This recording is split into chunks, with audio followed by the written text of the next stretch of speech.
Welcome to the Remarkable Opportunities podcast, where we uncover the infinite possibilities of life. Join me, your host Alex Manhart, as I share my insights and perspectives on positivity, success, and self-development. Together we explore inspiring stories from experts across various industries. Be sure to tune in and discover the potential of life together. Dear Emma, thank you for taking the time to share your insights with us today. Could you please share how your journey began and what experiences led you to pursue a career in academia, cultural management, and entrepreneurship? Hi, thank you so much for having me. This is a really incredible opportunity. Yeah, so basically I was born in Budapest in Hungary, and then I was raised in Vienna. And then somehow I found myself in the UK in London, and I hold a BA from UCL in the history of art from there. And then now I'm just completing my studies at Maastricht University in the Netherlands in cultural management. And during the past few years, I've basically been building a nonprofit and various projects that are under it. So yeah, what inspired me to kind of get into this line of work is essentially I believe that culture is at the crux of our societies. And what was very visible to me is that there are so many creative people out there in the world who are just kind of going about their lives, experiencing things, but not really turning those experiences into actual art or tangible things. And so I kind of view myself and our organization, the Salon, Salon de la Sagesse and the Journée d'Ambroisie, and now our conference, as these sort of like a branch basically that allows these people to kind of not just experience what they're experiencing in their daily lives, but also turn those emotions and turn those experiences into tangible creative things. So for instance, at the Salon, we have entrepreneurs, we have artists, we have scientists, and people who kind of go about their lives really making incredible developments in those fields. And then at the journal, we have, writers who are basically taking their experiences from, I don't know, whatever it might be, heartbreak or epiphany, and then turning that into like a proper article and a piece. So yeah, that's really beautiful. And I think this is what I love about it so much is seeing those creations come to life and seeing also those people come to life with them. That's very beautiful. What has inspired you to start those? So that's very interesting because it all began with the Salon. So the Salon is basically this association, a very special organization of young pioneers who are from all fields and from all over the world. And what inspired me to start that was I was actually in a very dark place in my life at the time.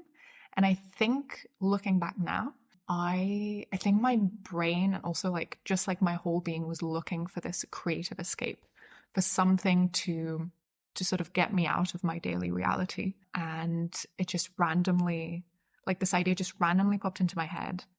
And then I began working on it. And then I basically found myself about a year later, completely enamored with it and just invested in it so much. And by that point, the journal was also born, and the journal is basically a quarterly online publication by these young pioneers where our writers can write in 8 different categories.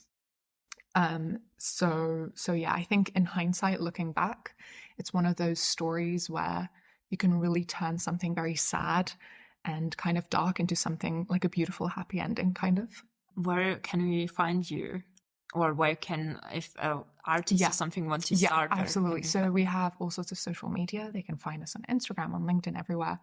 Our main hub right now is in Vienna. So if you're in Vienna, know that we're here. But yeah, that's where you can mainly find us. And of course, online, we have an incredible community online. So what is the differentiation between the organizations and your main mission? Mm-hmm. So as I said, the Salon is basically this very unique organization with young pioneers who are just absolutely brilliant.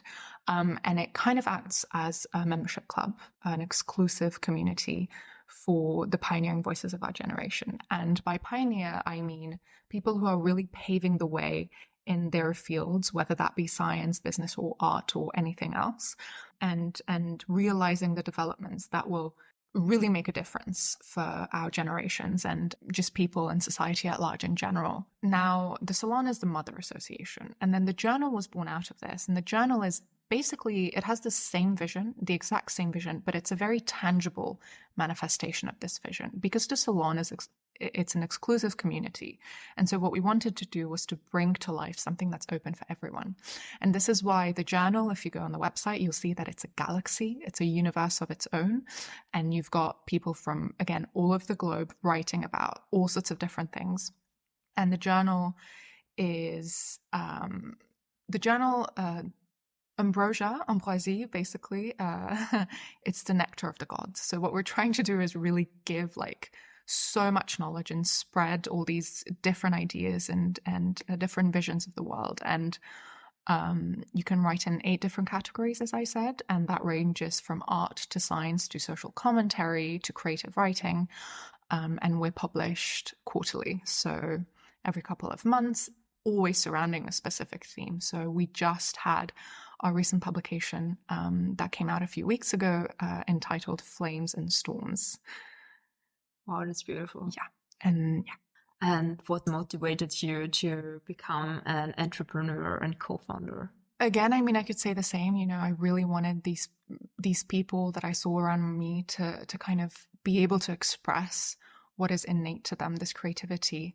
Because what I see is it's very important to have experiences in life. I think it's very important to go about life and to live a lot, right? To try as many things as you can to really have a really a deep, wealthy life. But if you don't do anything with it, I think I wouldn't want to say it's a waste, but I think it's beautiful when you do something with it. So, if you want to do that and if you're looking for that, find us, because we're here to help you basically express those things. This is what really motivated me. I think it was essentially just to kind of change the world and build it towards a better direction. Because, I think, again, the context in the world right now, it's a bit difficult, right? Things are falling apart. There's chaos, there's pain, there's lots of suffering. And I think that art and culture, it's really the way to kind of mitigate that. And it's a beautiful way to find solutions for that. Do you also impress yourself in art or writing? Yes, I'm an avid writer. I also like to paint. But I think I really enjoy just every day kind of interacting with our community and the people in it, and just I'm so inspired by what they do. It's kind of like walking through a book full of stories and experiences and very, very different perspectives and points of view. And I'm just literally living in that every single day, and it's incredible.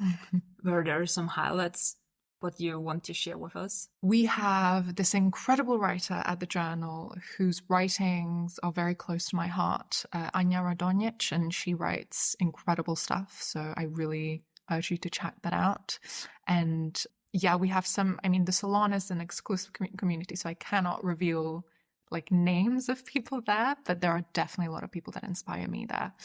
Famous art historians, entrepreneurs, people who are really building stuff. And for instance, we have an incredible entrepreneur amongst ourselves who's very much, changing the music industry and kind of really paving the way for that. There were some highlights for you. Absolutely.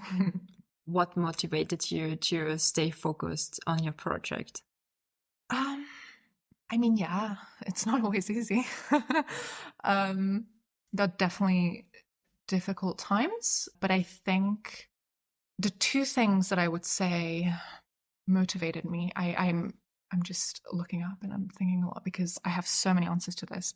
It's very important on the one hand to have mentors around you who get you back on track, and also to find the right people to have around you and be consistent.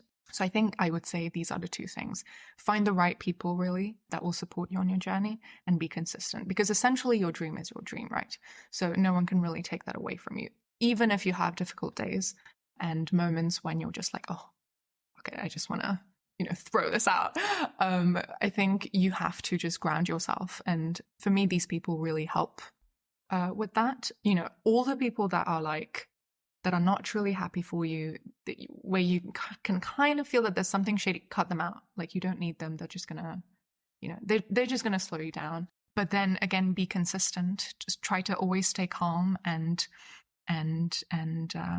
just work really hard and have discipline. And if life feels that this is the path for you, then it'll ease the process and it will help you find those kinds of routes where you can really achieve what you want to achieve.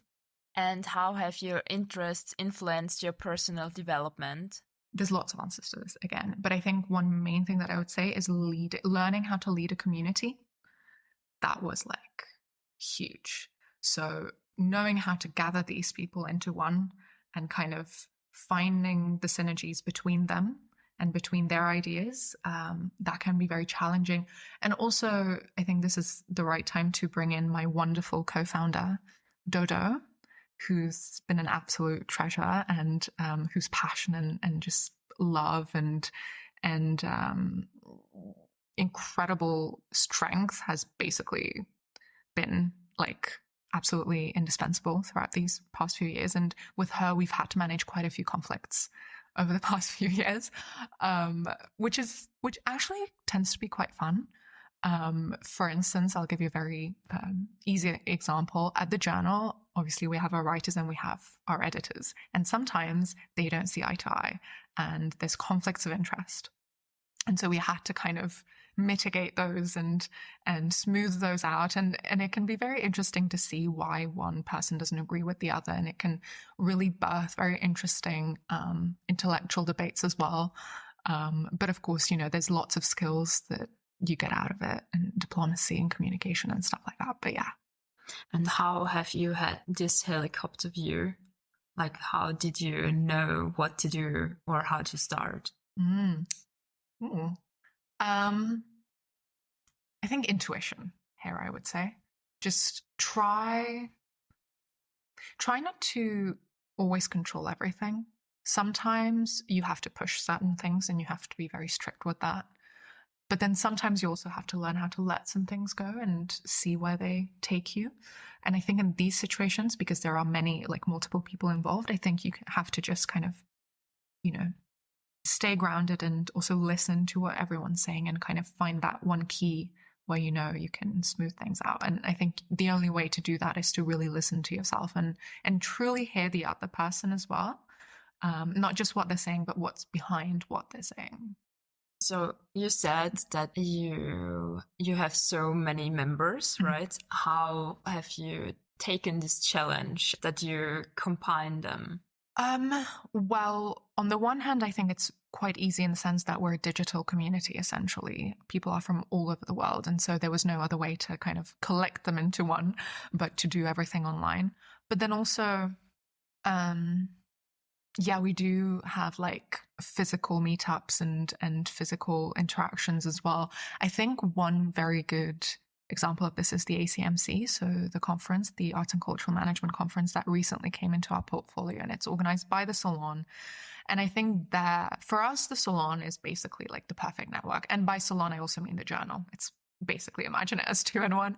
So it's this beautiful network of very distinguished people, very incredible people. And then the ACMC is this perfect 3-day event where there's so much potential in having incredible speakers come and speak about crucial topics that affect our society at large. And so combining these two into one, that was, I think, one of our ultimate solutions. So the ACMC is taking place at the end of September here in Vienna in partnership with the Central European University from the 27th until the 29th. And so, that's where we're going to combine all these people together and have this, I would say, yearly meetup, where we can all come together and kind of be in one space. That's amazing. Must have been very stressful from the beginning, from the first idea to this conference right now. How have you coped with that? Again, having the right people around you, also having mentors around you. And this is very important. So have those certain people that you can call if there's anything that's happening that you don't know how to solve. And have these mentors be people who are experts in their field, who you know have experience and who you know will help you both personally and professionally, because the two inevitably collide in a situation like this where you're the founder. The two are very much tight together. But also try to find balance in your life. And I think for me, what was very important early on is, when you're a founder, you put everyone else ahead of you. You put all the people in the community, basically your priority is work, and your priority is making sure that these people are having a good experience. But then there came a point where I realized, wait, I'm not okay. So if I'm not okay, then how is the community going to be okay? It's going to affect them as well. So then it became very important to me, this mindset shift of like, okay, I'm going to take care of myself, and I'm going to spend at least 1 hour on myself every day, and to just have that balance. Because yes, if your leader is like having a breakdown, like how are you gonna keep going? So yeah, I learned that the most important thing, if you feel good, everyone around will feel good. Exactly. So the first thing you should do is to manage yourself and look for yourself first, and then look for the others. Absolutely. Very wise words. Yeah. So you talked about mindset. How have you prioritized your self-care? I mean, just kind of implementing small routines and rituals in my daily life. And I think those include meditating, working out, stuff like that. Yeah, very, I would say, cliche things, but they really work. So yeah. So you constantly have your positivity in your life through meditation, affirmations as well? Yes, for sure. I mean, I think constantly is a strong word, especially when, life has lots of ups and downs, but definitely being consistent and striving for that is very important. So yes, I wouldn't say I meditate on a daily basis, but at least 3 times a week. And those are usually longer sessions. And yeah, absolutely words of affirmation, and just trying to be kind to myself and patient with myself, which isn't always easy. That's true. Yeah. I learned that you should be your best friend. Like if you do something where you think that was a mess or something like that, you should speak with yourself like you would be your best friend, and your best friend wouldn't say, Alex, that was so wrong, please forget about it. And you would say, oh, you have taken the chance to do it and you have done it, and that's so cool that you have taken this chance. So please be positive, you have done it, and life goes on. Absolutely. Yeah. What does your daily life looks like, or how does your work week look like? So actually it's very exciting because I get to do different things every day. So my Monday will be completely different from my Tuesday, because I'm still finishing up my master's as well. So I'm a student also working on these projects as well. So it's kind of, my friends would call it a mess, utter chaos. And we usually laugh about it. We had a little bit of a mini crisis at the journal last night, and our marketing specialist calls me and he's like, hey, how are you? And I'm like, well, and he's like, oh yeah, that's a loaded question, isn't it? I'm like, yes, it absolutely is a loaded question. Let's not answer it right now.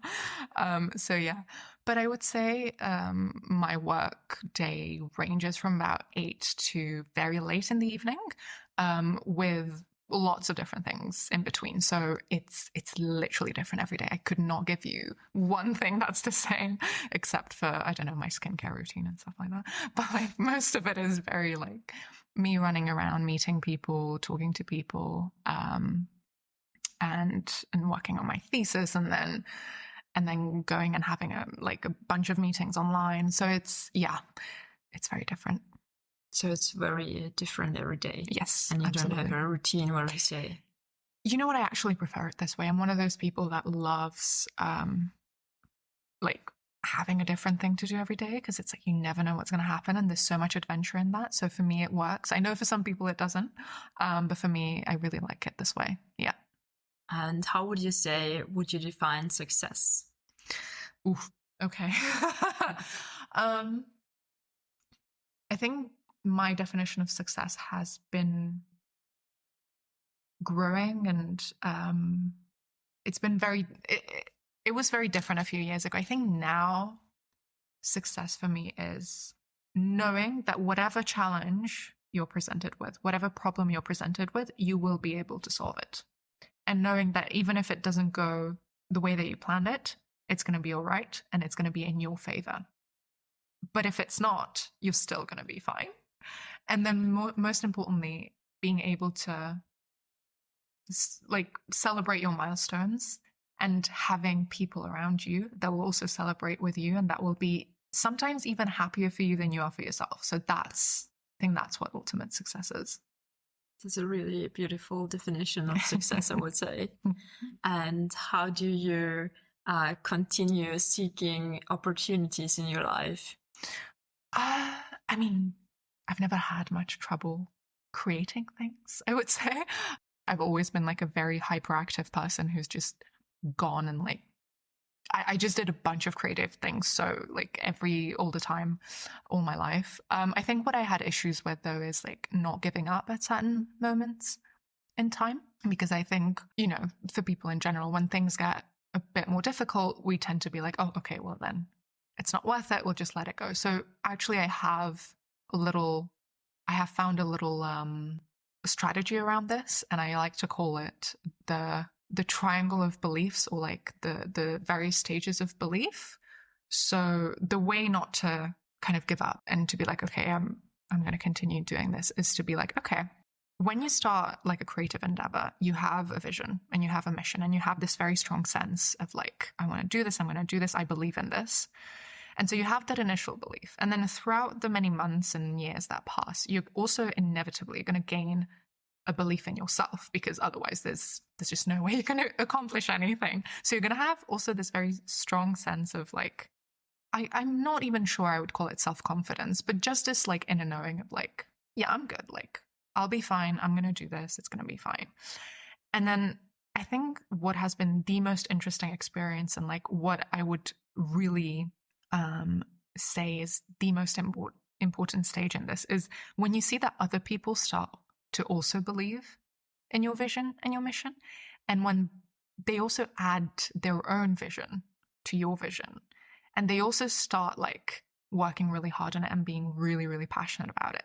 And then so you've got like these difficult moments, and you can choose which of these belief systems to resort to.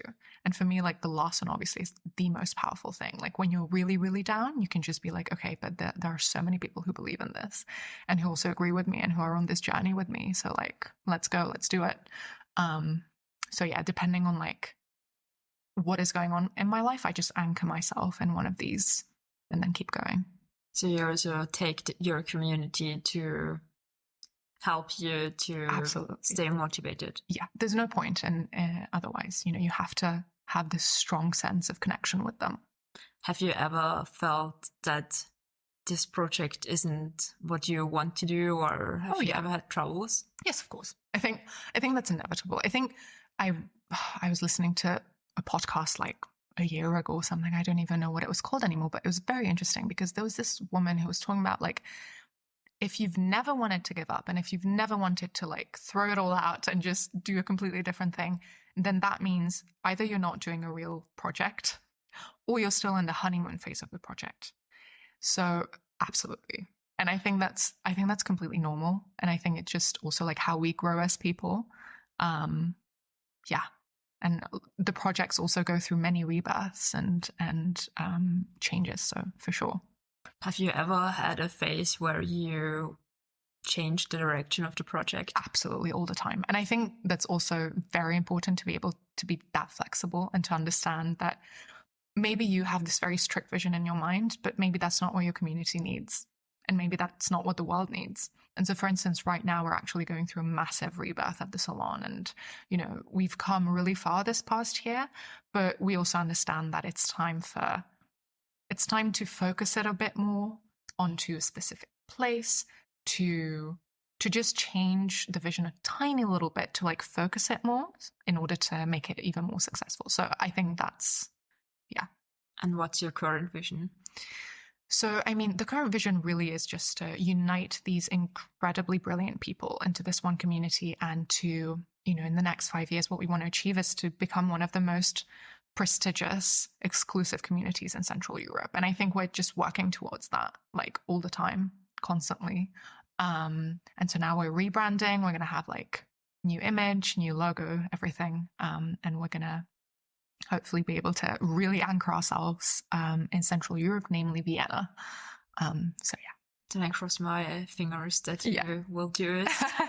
And what is your personal goal, or what personal goals do you have, what you want to achieve in the next 5 years? Oh my goodness, so much. I think for me, personal, it all comes back into the same like box. I can't really differentiate myself that much from these projects. So, I mean, again, for the Salon, it's to become one of these really established membership communities in Central Europe. For the journal, is to be read worldwide, to become this really distinguished publication that is read by millions on all sorts, like all continents worldwide. Personally, I mean, there are stuff that I would want to do. I think one of your questions was about bucket list and what's on my bucket list. And I was thinking about that. That's really funny to me because it's literally just going away for a month by myself to a remote location somewhere by the sea and just not having Wi-Fi, not having anything,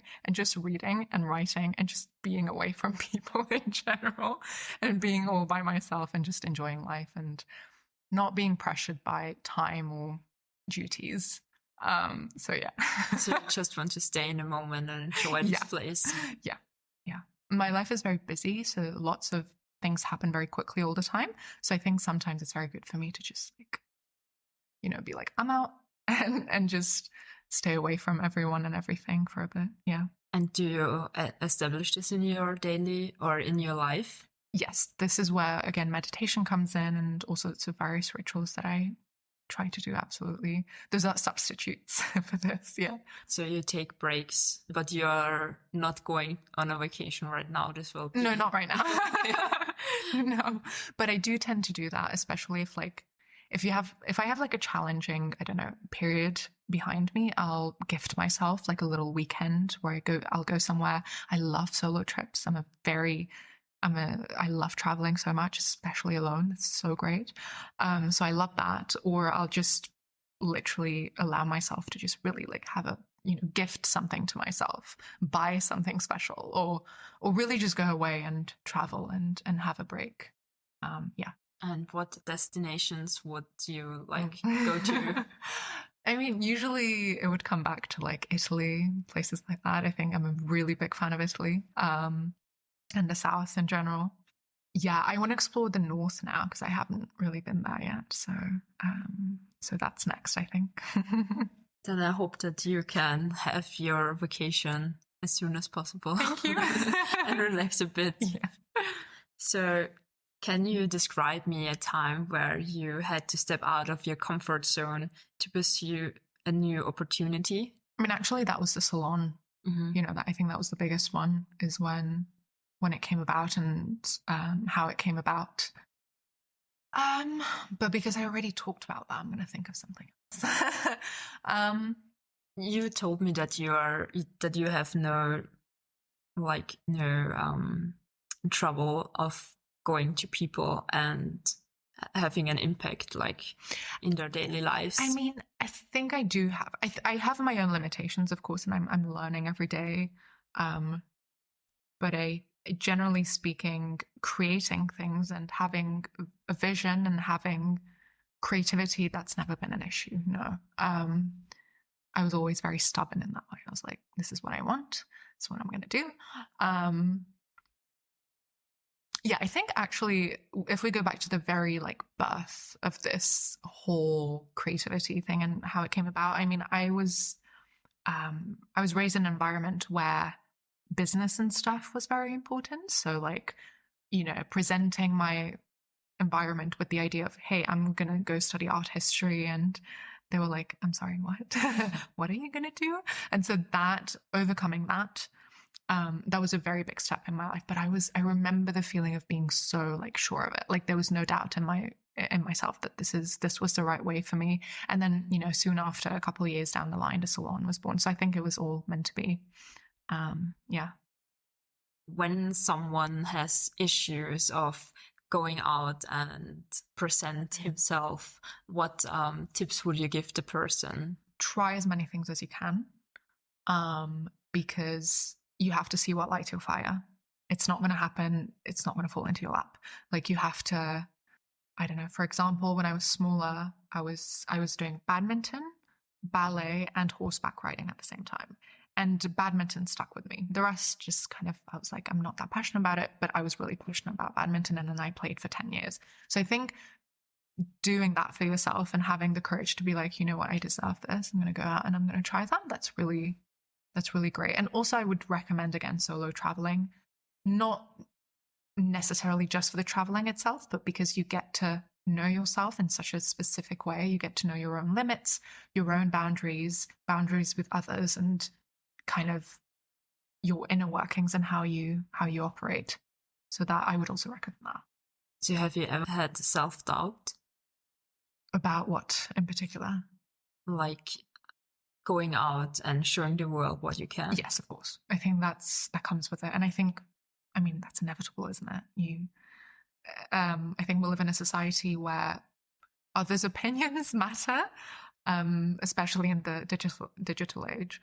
I think you just have to be like, I mean, this is really cliche, but if you're true to yourself and you know that this is you and you know that this feels right, then you're gonna be fine. Like, for instance, I just published an article that I wrote in the journal, and this was a very special article because it was a milestone for me personally, but also for the projects in general, where it's entitled From Me to You, a letter to the community. And it was a very personal piece about my struggles over the past few years, and also in this light, the struggles of the projects.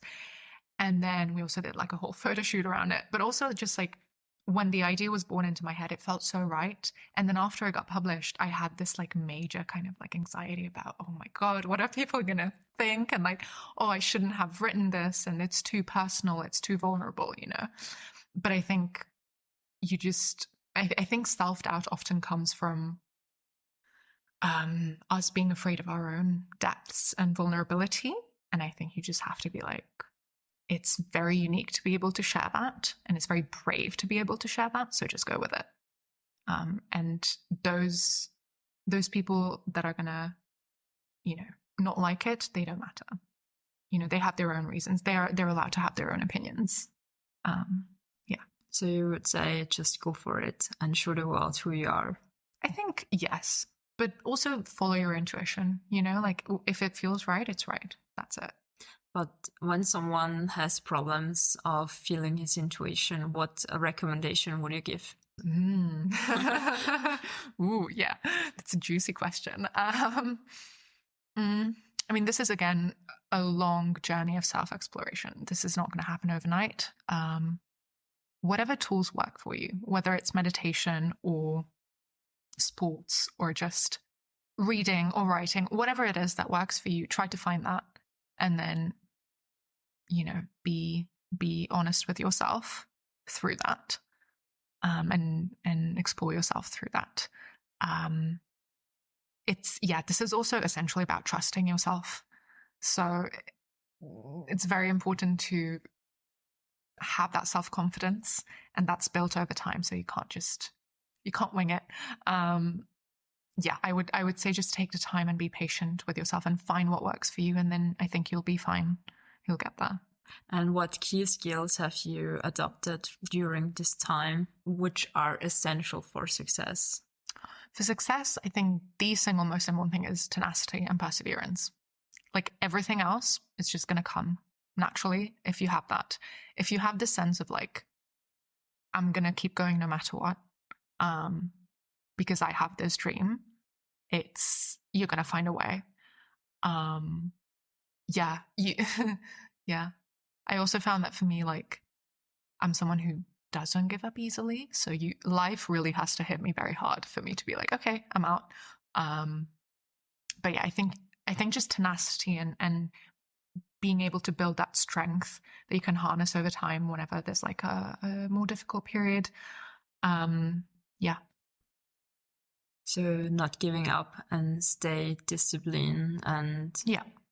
put some routines into your daily life helped you. Yes, for sure. However messy my day-to-day life might look like, I do have specific routines that I still do and that I implement. Yeah, for sure. The structure is essential. You cannot live without structure. I think half of success really is just good organizational skills. And you told me that your daily life is really, or another day isn't like the other day. So what are you doing in those days? Like, how can someone imagine what you're doing?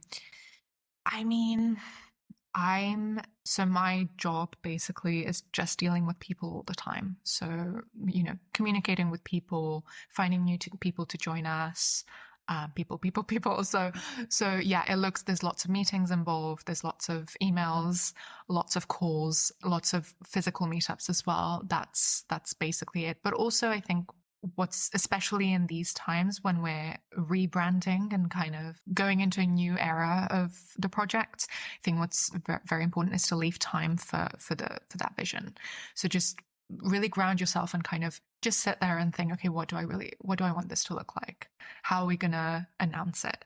What is going to happen? So working on those structures and planning that and getting the right people in, that's also very important. Yeah. That's one of your tasks. Yes. Okay.